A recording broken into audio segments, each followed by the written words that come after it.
Assalamualaikum warahmatullahi wabarakatuh. Perkenalkan, saya Anggranisha Fitri, NIM 19040303. Di sini saya akan menjelaskan mengenai teknologi kelompok. Pertama, saya akan menjelaskan mengenai teknologi grup. Teknologi grup ialah pendekatan produksi suku cadang dalam jumlah sedang. Suku cadang dalam kisaran jumlah ini biasanya dibuat dalam batch, dan produksi batch memerlukan waktu henti untuk pergantian dan memiliki biaya penyimpanan inventaris yang tinggi. Teknologi kelompok meminimalkan kerugian ini dengan mengakui bahwa meskipun bagian-bagiannya berbeda, mereka juga memiliki kesamaan. Teknologi kelompok memanfaatkan kesamaan bagian dengan memanfaatkan proses dan perkakas serupa untuk memproduksinya. Teknologi kelompok dapat diimplementasikan dengan teknik manual atau otomatis.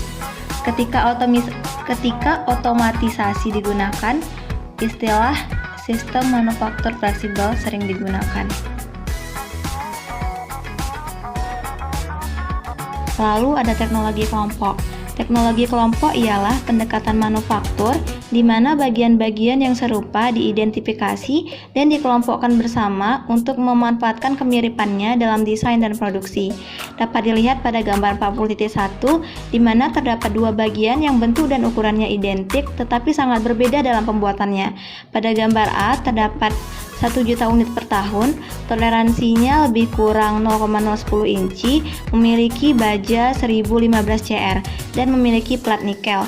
Sedangkan pada gambar B terdapat 100 per tahun, toleransinya lebih kurang 0,01 inci, memiliki baja tahan karat 18-8. Pada bagian-bagian yang ditunjukkan pada gambar 40.1 memiliki ukuran dan bentuk yang sama, namun persyaratan pemrosesannya sangat berbeda karena perbedaan bahan kerja, jumlah produksi, dan toleransi desain. Dalam teknologi kelompok ada beberapa subbab di dalamnya, yaitu pertama, klasifikasi suku cadang dan pengkodean, yang membahas mengenai fitur utama dari teknologi grup adalah keluarga bagian. Keluarga bagian adalah sekelompok bagian yang memiliki kesamaan dalam bentuk dan ukuran geometris atau dalam langkah pemrosesan yang digunakan dalam pembuatannya. Dapat dilihat pada gambar 40.2 di mana terdapat 10 bagian yang berbeda dalam ukuran dan bentuk, tetapi cukup mirip dalam hal pembuatan. Semua bagian dikerjakan dari stok silinder dengan memutar. Beberapa bagian memerlukan pengoboran atau penggilingan. Ada beberapa cara untuk mengidentifikasi keluarga bagian dalam industri.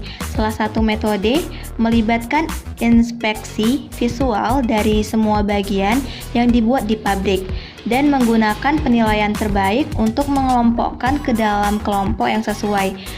Klasifikasi bagian dan pengkodean melibatkan identifikasi persamaan dan perbedaan di antara bagian-bagian dan menghubungkan bagian-bagian ini dengan menggunakan skema pengkodean umum. Kebanyakan sistem klasifikasi dan pengkodean adalah salah satu dari sistem berdasarkan atribut desain bagian, sistem berdasarkan atribut manufaktur bagian, dan sistem didasarkan pada atribut desain dan manufaktur. Atribut desain dan manufaktur, komponen yang umum digunakan dalam sistem teknologi bagian disajikan pada tabel di bawah. Setiap perusahaan harus merancang skema pengkodeannya sendiri untuk memberikan gambaran kepada pembaca tentang apa saja yang terlibat. Kami sajikan struktur dasar dari salah satu sistem klasifikasi dan pengkodean terkenal pada tabel struktur dasar sistem pengkodean dan klasifikasi bagian OPITS di bawah. Yang pertama, ada bagian bentuk kelas rotasi versus non-rotasi, di mana bagian rotasi dijelaskan dengan rasio panjang dan diameter, sedangkan bagian non-rotasi menurut panjang, lebar, dan ketebalan. Lalu yang kedua ada fitur bentuk eksternal dan berbagai jenis dibedakan. Lalu ketiga ada pemesinan rotasi digit.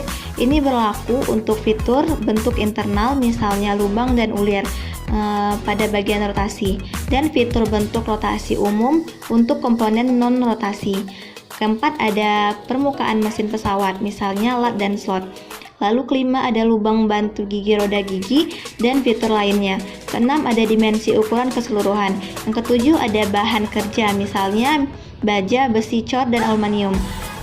Ke-8 ada bentuk asli dari persyaratan. Ke-9 ada akurasi bahan baku.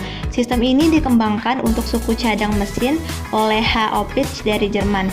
Nomor kode dasar terdiri dari 9 digit yang berisi data desain dan manufaktur. Bagian rotasi dan non-rotasi dibedakan. Begitu pula berbagai fitur bagian seperti lubang internal, ulir, dan gigi roda gigi. Manfaat yang sering dikutip untuk sistem klasifikasi dan pengkodean yang dirancang dengan baik yaitu 1. Memfasilitasi pembentukan kelompok bagian. 2. Memungkinkan pengambilan cepat gambar desain bagian.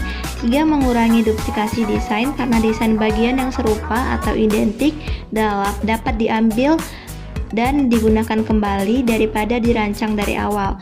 4. Mempromosikan standarisasi desain. 5. Meningkatkan estimasi biaya dan akuntansi biaya.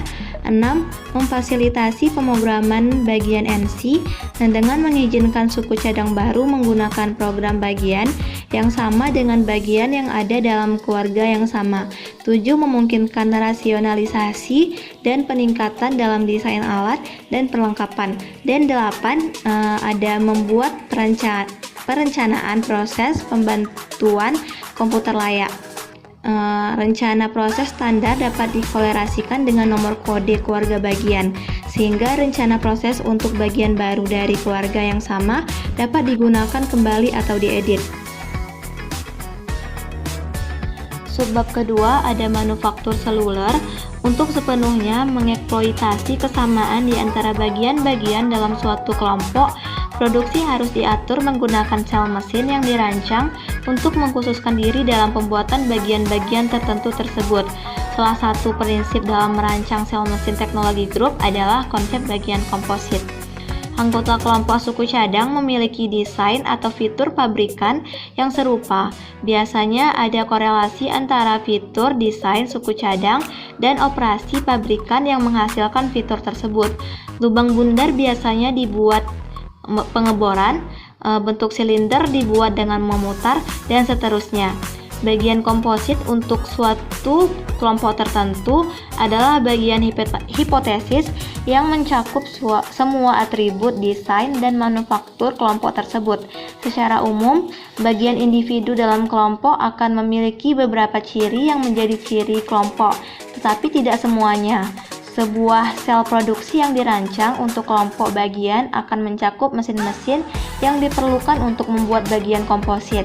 Sel semacam itu akan mampu menghasilkan anggota kelompok manapun, hanya dengan menghilangkan operasi yang sesuai dengan fitur yang tidak dimiliki oleh bagian tertentu. Sel juga akan dirancang untuk memungkinkan variasi ukuran dalam kelompok serta variasi fitur. Untuk mengilustrasikan dapat dilihat pada bagian komposit pada gambar di bawah, di mana A mewakili kelompok bagian rotasi dengan fitur yang ditentukan, sedangkan B terkait dengan setiap fitur adalah operasi pemesinan tertentu, seperti yang dirangkum dalam tabel di bawah, di mana terdapat fitur desain. Yang pertama ada silinder eksternal, operasi manufaktur yang sesuainya ialah berbalik. Yang kedua ada fitur desain muka silinder, operasi manufaktur yang sesuainya ialah menghadap. Yang ketiga ada fitur desain langkah silinder, operasi manufaktur yang sesuainya pembalikan. Keempat ada fitur desain permukaan halus, operasi manufaktur yang sesuai ada gerinda silinder eksternal. Lalu yang kelima ada fitur desain lubang aksial, operasi manufaktur yang sesuainya ialah pengeboran.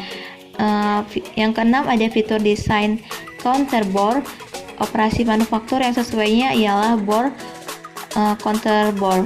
Yang ketujuh ada benang internal, operasi manufaktur yang sesuai ialah penyadapan.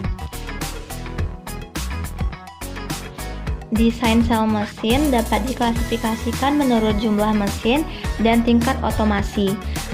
Dapat dilihat pada gambar di bawah, di mana A merupakan mesin tunggal, B merupakan beberapa mesin dengan penanganan manual, C beberapa mesin dengan penanganan mekanis, D sel manufaktur fleksibel, dan E sistem manufaktur fleksibel. Sel mesin tunggal memiliki satu mesin yang dioperasikan secara manual. Sel juga akan mencakup perlengkapan dan perkakas untuk memungkinkan variasi fitur dan ukuran di dalam bagian kelompok yang diproduksi oleh sel. Beberapa sel mesin memiliki dua atau lebih mesin yang dioperasikan secara manual. Sel-sel ini dibedakan berdasarkan metode penanganan bagian kerja di sel, manual atau mekanis. Penanganan mekanis mengacu pada transfer suku cadang secara konveyor dari satu mesin ke mesin berikutnya. Ini mungkin diperlukan oleh ukuran dan berat bagian-bagian yang dibuat di dalam sel, atau hanya untuk meningkatkan laju produksi. Sketsa kami menggambarkan alur kerja sebagai garis. Tata letak lain juga dimungkinkan seperti berbentuk U atau lingkaran. Sel manufaktur fleksibel terdiri dari mesin otomatis dengan penanganan otomatis. Subbab ketiga ada manfaat dan masalah dalam teknik grup. Teknologi grup memberikan manfaat yang cukup besar bagi perusahaan jika memiliki disiplin dan ketekunan dalam penerapannya. Manfaat potensial meliputi 1. Teknologi kelompok mempromosikan standarisasi perkakas, perbaikan, dan pengaturan. 2. Penanganan material berkurang karena bagian-bagian dipindahkan di dalam sel mesin daripada di seluruh pabrik. 3. Penjadwalan produksi disederhanakan. 4. Waktu tunggu produksi berkurang. 5. Kerja dalam proses berkurang. 6. Perencanaan proses lebih sederhana. 7. Kepuasan pekerja biasanya meningkat saat bekerja di sel teknologi kelompok. Dan 8. Pekerjaan yang lebih berkualitas diselesaikan dengan menggunakan teknologi kelompok. Namun, ada beberapa masalah dalam mengimplementasikan teknologi kelompok. Satu masalah yang jelas adalah menata ulang mesin produksi di pabrik menjadi sel mesin yang sesuai. Butuh waktu untuk merencanakan dan menyelesaikan penataan ulang ini, dan mesin tidak berproduksi selama pergantian. Masalah tersebut dalam memulai program GT adalah mengidentifikasi keluarga bagian. Jika pabrik membuat 10.000 bagian yang berbeda, meninjau semua gambar bagian dan mengelompokkan bagian-bagian ke dalam kelompok adalah tugas penting yang menghabiskan banyak waktu. Sekian materi yang bisa saya jelaskan. Semoga dapat bermanfaat. Assalamualaikum warahmatullahi wabarakatuh.